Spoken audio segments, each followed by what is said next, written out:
Welcome back, guys, to another video with your one and only Literary Pharaoh. Yeah, man. I don't know, man. I have a lot of things to talk about, but I'm gonna try to stick to topics so I'm not all over the place. I know I do a horrible job when I talk. I start ranting, and I watch other YouTubers. They're so precise with their topics. They stay on topic. The good YouTubers, not just the people who just randomly get on there and talk. And I don't want to be a guy who gets on here and randomly talks. So I want to pinpoint my my particular perspectives and my thoughts. I want to make sure that it's streamlined to what I'm talking about. So right now I don't have any notes. I'm driving. I'm on the way to work. So pardon me some grace. And provide me some grace, and we'll see how this goes. I've been watching a lot of sports pundits talk. When I get home from work, a lot of the times on my DVR, I have things recorded like First Take. I have First Things First with Nick Wright. I have that recorded. I also record Colin Cowherd. It doesn't mean that I agree with all these guys, but sometimes I don't get an opportunity to watch all the shows because I'm busy. I have 3 kids. I have things I have to do, getting ready for work. So sometimes I just have to catch what I can catch. But there seems to be a particular trend that I see going on First Take and some other shows, but particularly on First Take. And with Stephen A. Smith and even Shannon Sharp. Okay. When they're asked about Colorado, about their debacle, about their disappointment, about their inability to function as a competent football team, I hear guys who are normally very, very precise with their points, with their viewpoints. They're very articulate in the way they express what they are expressing when they're talking about the deficiencies of any particular team, or even when they're talking about the strengths of a particular team. These are men that look at the stats. They justify their viewpoints with a strong founded foundation based upon data. So it just means that you may disagree with their final take, but they're asserting their take based upon data, and I can respect that. One thing I've noticed, especially with Stephen A. Smith, is that when they're talking about Coach Prime, because Stephen A. Smith plays both sides of the fence. He likes to act like he's buddy and good with the players, but then at times he'll ridicule certain players for his personal gain, to make it seem like he's a tough guy. And then he'll oftentimes get on there and say, yeah, I said it to his face. Yeah, I said it to his face. So Stephen A. Smith is he's a grifter. What I mean by that, he'll say and do whatever he needs to say to get people on his side. He's very arrogant, far from humble. And he and Coach Prime share similar traits in that regard. I'm not saying that they're the same people, but this over saturation of self-gloated and self-aggrandizement, it's like overload. They don't let who they are speak. They have to add extra sauce on everything that they do to make sure that they make you feel them. And to me, that's a sign of insecurity. And though it's masked as confidence, and it's masked as arrogance, and it's really not. It's arrogant because it's actually rooted in insecurities, because you need to consistently always try to prove yourself to people. And that to me is a sign of weakness. When Stephen A. Smith is asked about Colorado, he all of a sudden loses common sense. I've had several people on my comment page who do have common sense. And common sense is common because it's given to every man when you're born. Some people choose to exercise that muscle in the brain called thinking, and thinking is the exercise to stimulate those neurological receptors of the brain to allow you to be a better thinker. Thinking is a skill. It's a lost art, based upon the things that I've been seeing. Or people selectively choose when to use thinking for their own personal gain. And I think that's what Stephen A. Smith is doing. Stephen A. Smith is a smart man. He can think, but he's choosing not to. And I'm going to get to my point here in a second. When he's asked questions about Coach Prime, he all of a sudden loses his ability to be concise and very thorough with his statements. He says things like, yeah, Shedeur is getting beat up. They don't have an offensive line. The only person on ESPN who gets a lot of hate, and he should not get a lot of hate, I just like the points that he stands on. He speaks with conviction, and I respect any man that speaks with conviction, even if I may disagree with them, as long as they're not being disrespectful and they're not being blatantly flagrant. I can always get on board with anybody who speaks with conviction, because you owe it to yourself to be true to yourself. It's Paul Feinbaum. Paul Feinbaum will get on there and speak the truth unequivocally. He won't mince words. He's not going to sit there and try to say the right thing so he can be good with certain people. He doesn't give a damn. He just says what he says. And that's why I respect Paul Feinbaum. Again, it doesn't mean I agree with everything that he says. And let's get back to Stephen A. Smith. Stephen A. Smith was asked about the deficiencies of Colorado. Now, there's been a couple of shows that I've watched on First Take, and he says things like, their offensive line is still atrocious. They can't protect Shedeur. They can't run the ball. And Shedeur doesn't have time to pass the ball. Now, I know for a fact that Stephen A. Smith is much smarter than that. You know how I know that? Because normal people, and I say normal because I'm just making a distinction between people who are celebrities who are on TV, the sports pundits, and people like you and I. People like you and I who watch the game, we see that they're not trying to run the ball. They're not trying to run the ball. I looked at another guy's channel. I forgot what his name is. I was on his channel. He doesn't have a large following. He and I probably have the same amount of subscribers. He had a video. He actually let the video speak. He said, look, watch the first 2 series of Colorado against Nebraska. I think the first 8 plays, the first 7 plays were passed. They finally decided to run the ball once. And it was like on a fourth and 1, I believe. That's when they decided to run. And the run was not creative. It was like a right up the gut. And I believe that, and this is my personal, this is what I think. This has nothing rooted in what I know. This is just what I think. I think that Coach Prime deliberately does that on those downs to make a point that they can't run the ball. You just run down the middle, no creativity at all. It's 4th and 1. The defense knows that you're most likely going to run the ball. That would be a point where you do play action or do something more exotic and creative with the running scheme.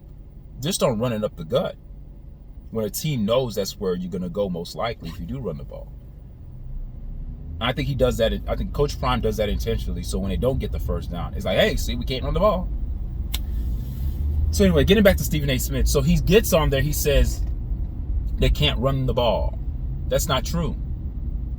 The reason why I know that Stephen A. Smith is being totally disingenuous is because other times he looks up statistics. He's been doing a better job with that of late. He'll talk about how a team has won X amount of games out of this.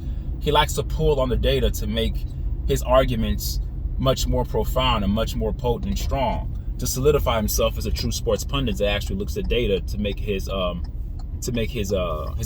which is what you're supposed to do. You're not supposed to just fly off the handle and use total emotion to make your argument. But I find it very disingenuous on his part when it gets to the question about Colorado Buffaloes and Coach Prime. He all of a sudden he's basically echoing the same sentiments of Coach Prime. It's almost as if Coach Prime is speaking through him, vicariously through him. We can see they can't run the ball. They can't protect Shedeur. They can run the ball. They choose not to run the ball. Why doesn't Stephen A. Smith pull up the statistics of how many run attempts Colorado has versus how many pass attempts that they have? How come he doesn't do that? You know why he doesn't do that? Because he doesn't want to offend Coach Prime. He knows that Coach Prime is popular, so he wants to be on the good side of a popular coach. But listen to what I'm going to tell you right now. The minute Coach Prime starts to get a lot of heat, which he's getting, but it's not as big as it's going to be. Now, you guys think that he has a lot of critics now. Oh, no, wait. If Coach Prime continues this nonsensical circus of a program that he's running, if he continues to run the program the way he's running it, trust me, many people who were blind followers would start to open up their eyes and see. It just takes people a little bit of time. See, critical thinkers can see ahead of time. They have a foreknowledge of what's going to happen if things continue the way that they were. And people like me and others who were speaking out early about the way that Coach Prime ran his program were taking a lot of heat. You guys know this guy, Jason Whitlock, popular channel. A lot of the times when I spoke earlier, people would say that I'm copying, that I'm another Jason Whitlock. And I hated that, because the reason why I hated that, because I don't hate Jason Whitlock. I don't agree with many of his takes. It's just that the way we viewed Coach Prime was eerily similar.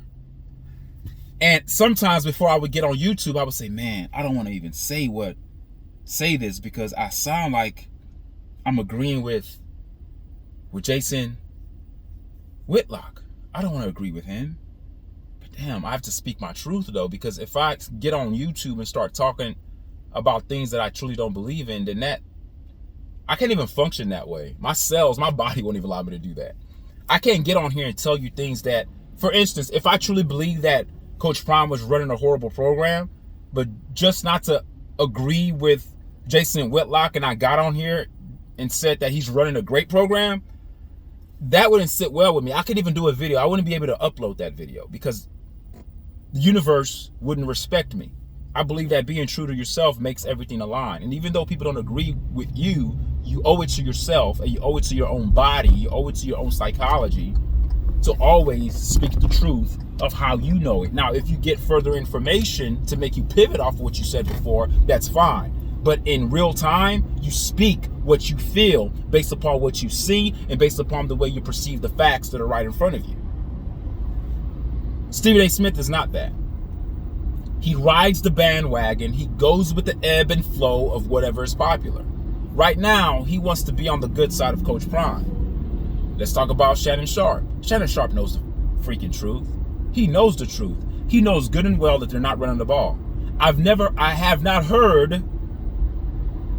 heard Stephen A. Smith or Shannon Sharp, either one of those men. I haven't heard either one of those men speak the truth about what's going on with Coach Prime in Colorado. Because number one, Coach Prime and Shannon Sharp are good friends. So I'm, as objective as Shannon Sharp likes to say that he is, he doesn't want to lose that friendship over this. So he's going to teeter the line a little bit. He's going to critique, but with soft gloves. He's going to say, hey, it takes time from the program.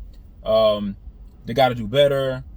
Yada, yada, yada. They got to protect them. They just say the obvious because people see Shador continually being under duress and being sacked.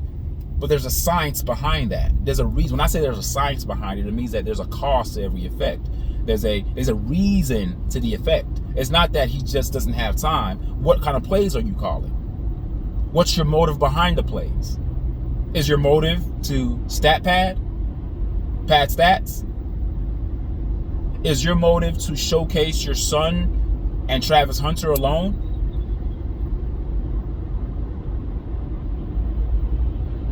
What's your motive behind the plays? What's your psychology behind the plays that you're running? Are you about team success or are you about Team Sanders' success? Because right now in Colorado Buffaloes, mark my words, and you guys can quote me on this, there are two teams. There's Colorado Buffaloes and there's Coach Sanders' team. Coach Sanders' teams consist of his sons and Travis Hunter. Period. Point blank, period. The fact that Dylan Edwards left Colorado, left Prime, remember, he's been coaching Dylan Edwards. He's known Dylan Edwards since he was about 4 years old. For Dylan Edwards to leave, that means that Dylan Edwards has good counsel. He has good parenting. Whoever the adults are in his circle, they saw the BS a mile away. And I think that Dylan Edwards saw it too. So he said, I've got to be out of here. I'm not being utilized. My skill set is not being utilized. And that's what's going to happen to any running back that decides to go to Colorado to go to Colorado to play for Coach Prime, if you're a running back, consider that career suicide. Immediately. You're not being used. Not while Shedeur is there. So the reason why I'm making this video, because I see men in suits that are on television with ties on, with suits on. And these are supposed to be experts in their field. I don't consider myself an expert. I'm just a normal guy with a brain that watches television, that watches the games. And I just see it clearly as day that he's not trying to run the freaking ball. He'll say that. Oh, we got to be balanced. Oh, we got to be more balanced. We got to try to run the ball, but we can't run the ball, so we got to... That's not true. And I've read a lot of comments on here too, and I've heard other people say it too, that the Coach Prime, the Deion Sanders that you guys see on camera is not the Deion Sanders that's off camera. Shallow has even said that. The guy's a liar. He's all about self. He's just trying to promote his brand and his son. He doesn't give a damn about any of those kids. He paints the picture like he does. That's why I tell people all the time, people who wear their religion on their sleeves, those are the most deceitful people. That's why a lot of pastors are deceitful. They just take your money. They collect off the collection plate. They're driving a Benz, a Beamer, a Bentley. You're struggling to pay your rent. You're making it check to check. You're living check to check. They're living check. You're going check, check, check. They're living check. Because their check, one check, they're good for the whole year. You're going check, check, check to check, check to check. Trying to make those ends meet. Their ends connect very well because they wear their religion on their sleeves. They preach to you as if they have it all together, that they care about you, that God cares about you, that you're supposed to abide by what the pastor says, respect the pastor, give money to the church, build the church, and the church will take care of you. That's all nonsense. The church is a business like any other capitalistic business that's in this free market economy that we have. It's a dog-eat-dog world. If you can sell hope to people, you've made it. And religion is the number one seller of hope. It doesn't provide anything tangible. It may make you feel better psychologically, but in terms of the practical aspects of life, you still have to do the shit. You still have to get out there and do it.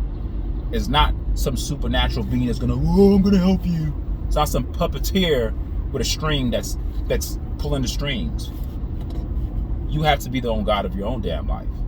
So I find it very strange that Coach Prime lies to the media and lies to people. People, number one, buy it. And then number two, you have adult men who know the truth, who are on television, lying. Even Colin Cowherd, it seems like people are afraid to say anything about Coach Prime. Maybe they're afraid that the race card may be pulled, that these white sports pundits are being racist against Coach Prime. Remember, they love to put Coach Prime in a victimhood mentality. They love to put him in the category of being a victim. Because when you put somebody in the category of being a victim, you can throw all common sense and logic out the window. You could always appeal to people's emotional heartstrings, leaving out logic, and then just move off of the emotion and not make any damn sense at all. How can you get on TV, Shannon Sharp and Stephen A. Smith, and talk about how Shedeur is not protected? That's the whole thing. Everybody wants to blame the offensive line, as if these guys don't have other talented players. They're not utilizing the running game. I was saying this last year. I'm going to continue to say it this year. So now I think people are starting to see the writing on the wall. I remember I on my community page, I posed a question. I posed the question and I polled it. The question was, how long do you think Coach Prime will stay at Colorado? And I think I put on there, he'll leave after Shedeur leaves. He'll coach out his contract. He'll end up, I don't know, I had some options on there. And overwhelmingly, the majority of the people spoke. Many of you guys thought that he won't be there for the long haul. He's not going to finish out his contract. He's not. He doesn't love coaching. Listen to what I'm going to say for a second, okay? I want you guys to understand what's going on. And please don't call me a hater. I hate when people do that, because when you call me a hater, it means that you're not thinking. You're not thinking. I don't hate anybody. What do I get out of hating? I don't hate. I'm just talking. And if you say I'm a hater, then just lay down the argument, lay down the content, say what I said, and then contend it. Like, go against it, articulate your points. Just to say you're a hater, that's not going to fly on this channel. I'm not even going to respond to people who do that anymore. I used to do that, but I'm not going to respond to people who do that. When you have daddy ball, all right? And there's nothing wrong with daddy ball if you're coaching your little league son, if your son's in little league, pee-wee football.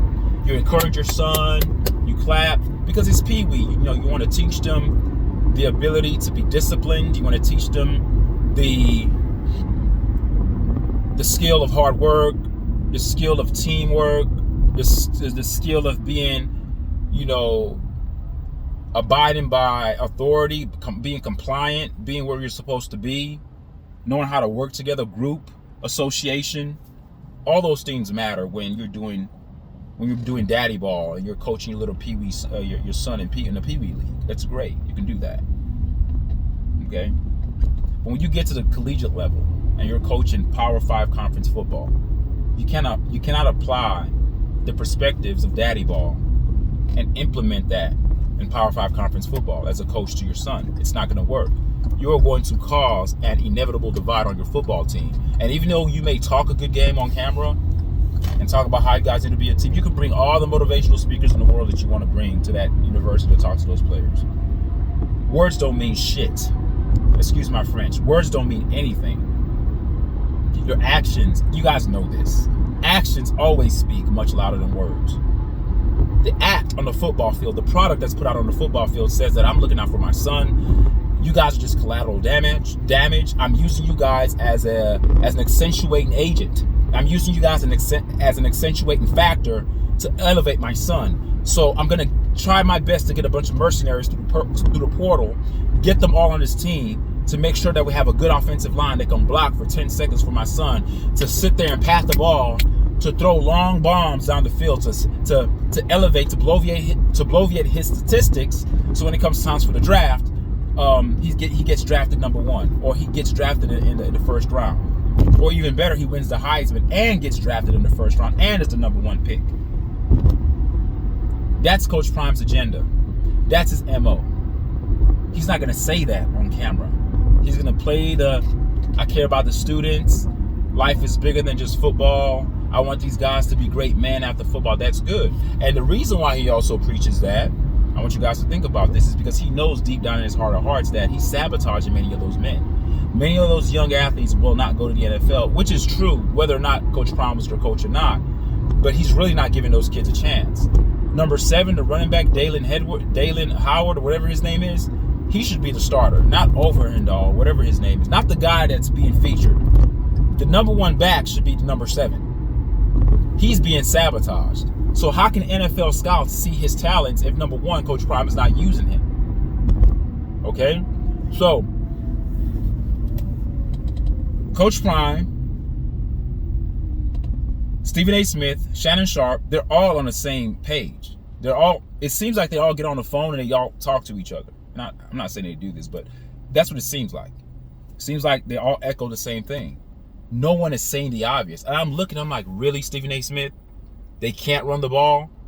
What numbers are you looking at? Because if we look at the numbers, one particular running back in that particular game, though it's a small sample size, which actually gives more credence to my argument, because you don't even have a large enough sample size to say either yay or nay.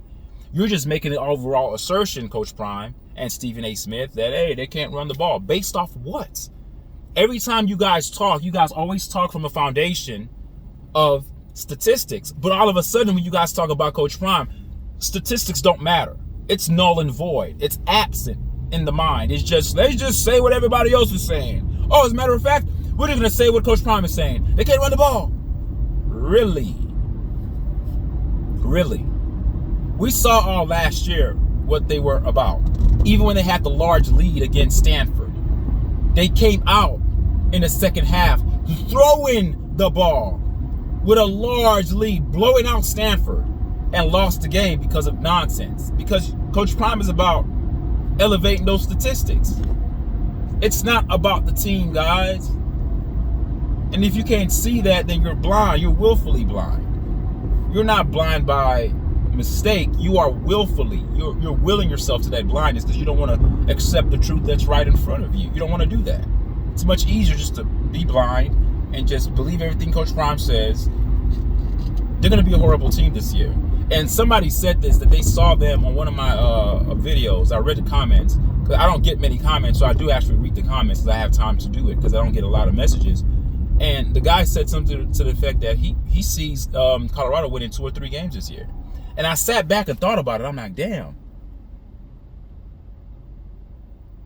That's true. They could only win 2 or 3 games this year.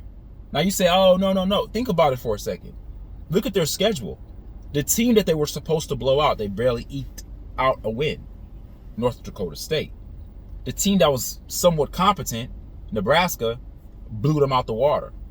Colorado State is another competent football team. They have continuity. They have team chemistry. They gave Colorado Buffaloes fits last year. They're going to beat Colorado too. Those first 3 games that Colorado won last year, I think people, that was fool's gold. When I read that comment, it did something to my heart. I read it. The guy said, I only see them winning 2 or 3 games this year. And at first I was gonna be like, I was like, what?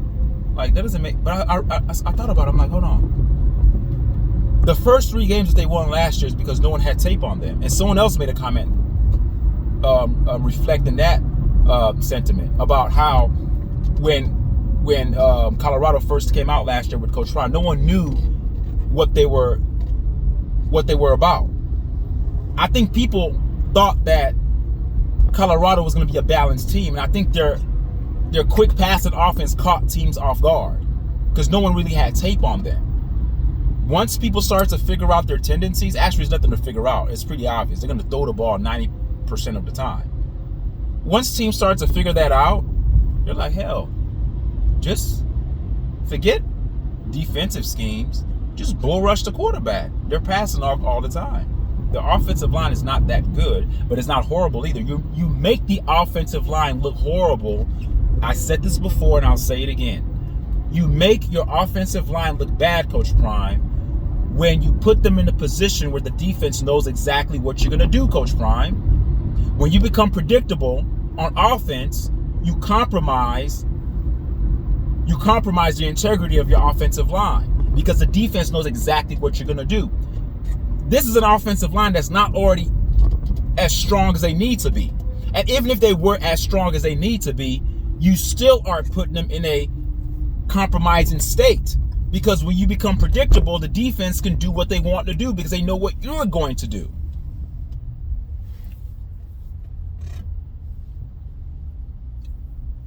I see them winning on it. Put it this way. None of you guys that are watching me talk right now, if Colorado wins 2 or 3 games this season, don't be shocked. I said 6. I said 6-6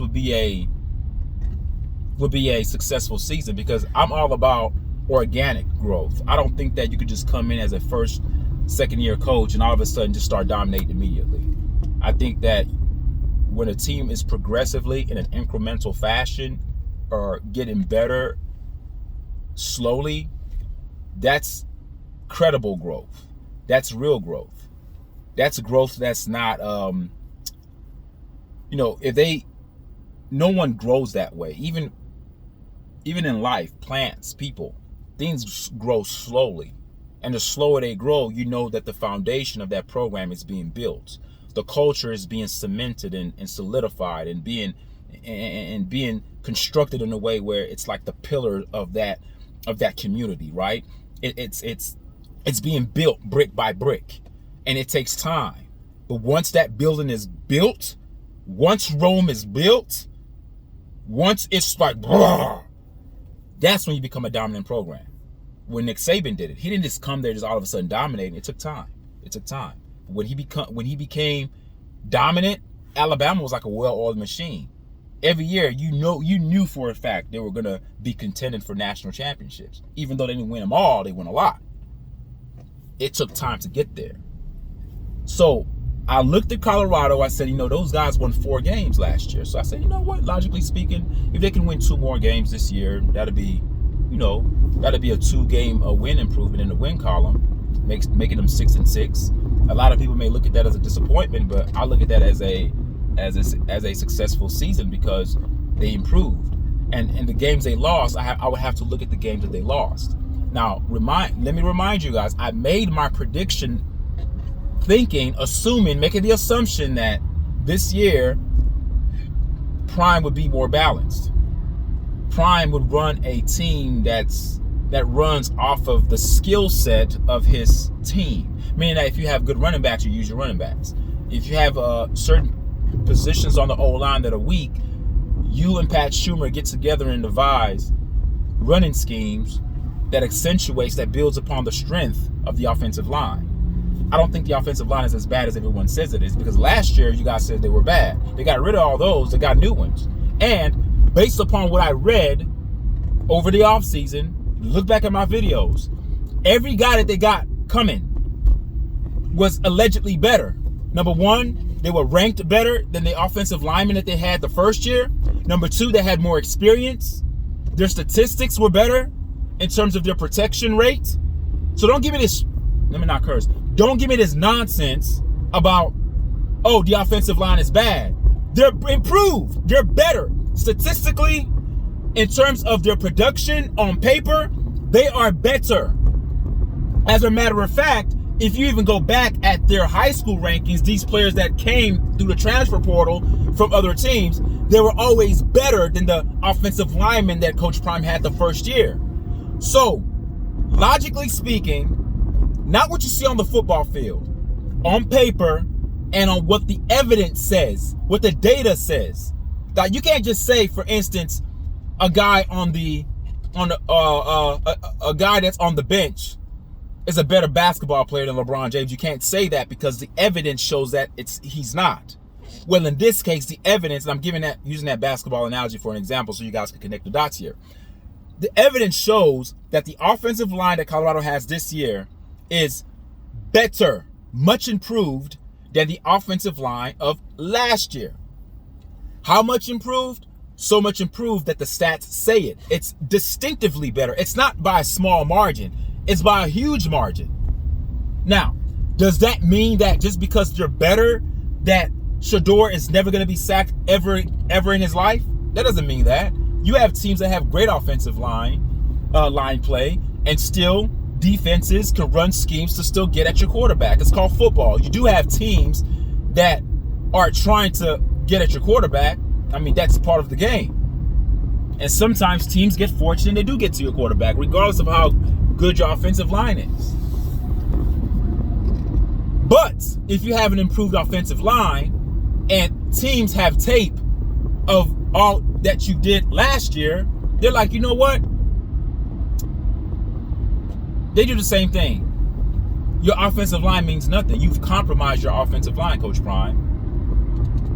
Coach Prime, as a coach, is so overzealous to showcase the talents of his son that he's trying to rush the process of building a program by acquiring mercenaries, and I say mercenaries, acquiring players through the portal, thinking that you can build a program like that. It's not going to be built that way. You get a bunch of guys, you put them on the offensive line who are better, thinking, okay, these guys are going to block for my son. But you forget, Coach Prime, that defenses watch film and they can see your tendencies. Teams know what you're going to do. If you are a team, all right, that passes 90% of the time, or even 95% of the time, you become very easy to beat. It's much harder to beat a team that runs the ball 95% of the time. It's much harder. You say, why? You know, it's still imbalanced. It's better to be balanced, but it's better to be imbalanced with the run, because then you can catch the defense slipping off of play action, enticing them in with the run, beating them over the top with the pass for big splash plays. When you are overwhelmingly pass heavy, okay? When you are overwhelmingly pass heavy, teams just bull rush you. You don't even have time to pass. And then even when you run, teams are so aggressive coming forward, there's no lane discipline, there's no gap discipline, there's no reason to do that, because they know you're not going to run. And even if you do run, it's not like you're going to pop off a 50-yard run. You're not going to hit a home run. The most yards you may gain is 8 or 9 yards on a good running play. And once teams start to kind of see that you're running the ball, now they start to insert a little bit of lane discipline. Now the defense is a little bit on edge. Now you're having them to think. Teams don't have to think against Colorado. It's full steam ahead. I was watching a segment of Jason Whitlock's show, and he had some guy on there, and he talked about how the defensive coordinator for Nebraska said that if Colorado is going to do what they normally do, the defensive coordinator said the defensive coordinator for Nebraska, I don't know who his name is or what his name is, he said, my guy's going to have a field day today. That's how much confidence the Nebraska defensive coordinator had in his players, because not that he thinks that these players are all world. He just knows, well, if they're going to be doing the same thing, all I'm going to do is have my players pin their ears back and just bull rush them. We're going to just blitz. We're going to just blitz. First down, second down, we're going to just blitz on every down, because you cannot catch. Listen, you cannot catch your defense slipping, or you cannot catch a defense unaware when all you do is pass. You pass on first down. You pass on second down. So therefore, if a team is smart, they're going to blitz you on first down, because you're not going to catch them off guard. See, you can catch teams off guard if you are a competent, balanced football team that has a nice amount of run plays and a nice amount of pass plays. See, most teams run the ball on first down. Most of the times, the statistics say that. But when you pass the ball on every down, have you ever heard of a defense blitzing on first down? Usually teams don't blitz on first down, but they're blitzing because they know all you're going to do is pass the ball. And they're striking the lottery every time. So Colorado makes defenses look like they're all world because they're predictable, while Coach Prime makes his offensive line look like they're trash because he makes them predictable. The key word here, I hope you guys are hearing it, is predictability. When you can predict what somebody's going to do, you basically own them. If I know your next move, I can beat you to your next move because I already know what you're going to do. I know your tendencies. If I know what you're going to say before you say it, I'll say it before you and kill and muzzle you.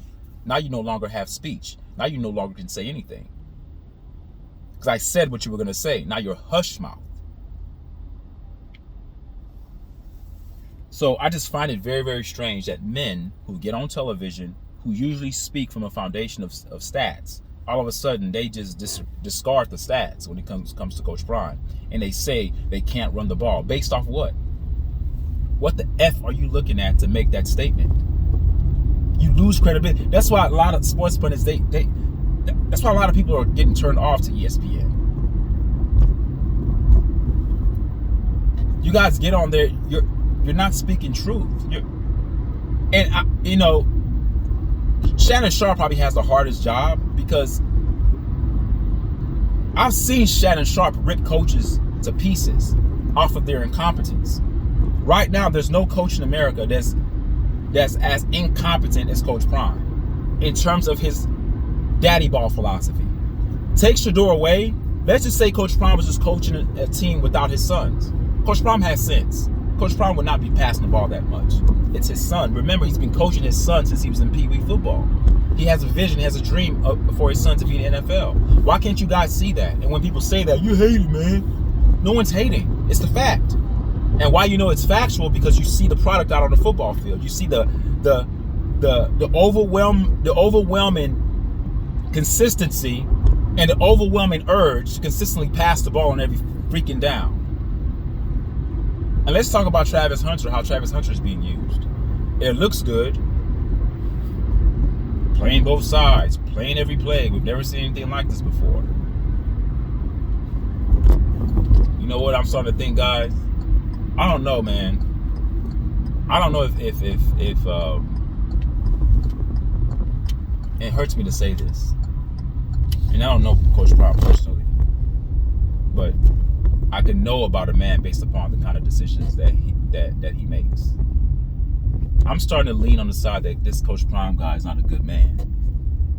Like really. He talks a good game about him being a good father, about being a Christian. Most people who are good don't need to talk a good game. Other people will talk for you. You ever heard people who are so good they never talk about themselves, and other people talk more about them than they do about themselves? If you have to sit there and talk about yourself a lot, then that's a sign that you may be hiding things. I don't think this man is a good man. I don't think he cares about those kids. Now, what Travis Hunter is doing hasn't been seen in college football for as long as I've been watching. I've never seen a guy play both sides of the ball that much, like every single play. That's insane. It speaks to his endurance. It speaks to his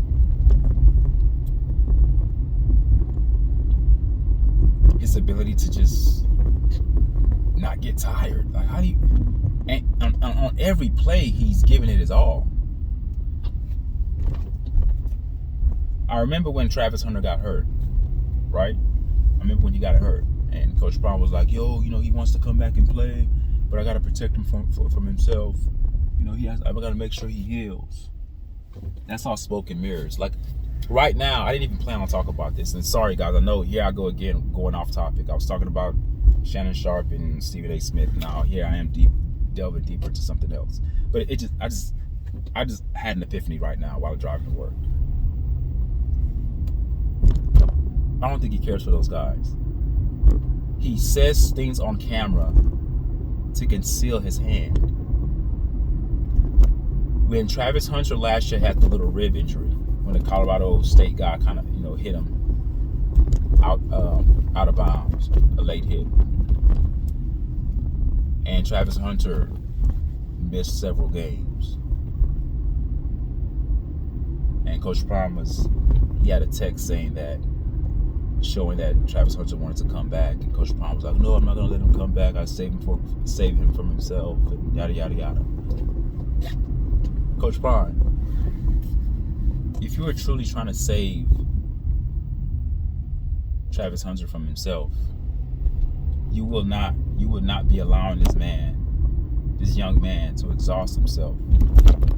Because what I'm afraid, I'm not gonna put that in the air. I'm not gonna say that. But we all know what happens in football. The more you're on the field, the more you're playing, the more likely something can happen to you. It starts with the letter I, and it rhymes with jewelry. Or it rhymes with jury, like a jury in a courtroom. But I'm not going to say it. I don't want to speak that out into existence. If you truly cared about Travis Hunter, you would not be allowing him to do what he's doing. Playing every snap on offense, every snap on defense, every snap on offense, every snap on defense, every snap.